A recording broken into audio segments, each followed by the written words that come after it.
అహ్మదాబాద్లో air India విమాన ప్రమాదానికి సంబంధించి కీలక విషయం ఒకటి వెలుగులోకి వచ్చింది. విమానం టేక్ ఆఫ్ అయిన కొన్ని సెకండ్స్లోనే ఇంధన కంట్రోల్ స్విచ్లు ఆగిపోయాయి.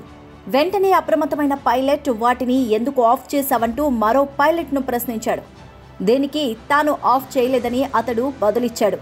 కాక్పిట్లో పైలట్లు మాట్లాడుకుంటున్న చివరి మాటలు ఇవే.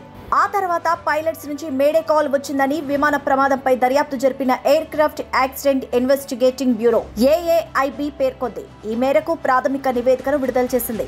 పైలట్స్ ఇచ్చిన మేడే కాల్ కు ఎయిర్ ట్రాఫిక్ కంట్రోలర్ స్పందించినప్పటికీ పైలట్స్ నుంచి ఎలాంటి రెస్పాన్స్ రాలేదని, ఈలోపే విమానం కుప్పకూలిపోయిందని ఆ నివేదిక పేర్కొంది.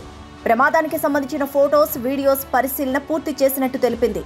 అలాగే విమానానికి సంబంధించిన 2 ఇంజన్లను వెలికి తీసినట్టు పేర్కొంది. ప్రమాదానికి ముందు ఇంధనం, బరువు సైతం పరిమితుల్లో ఉన్నాయని వివరించింది.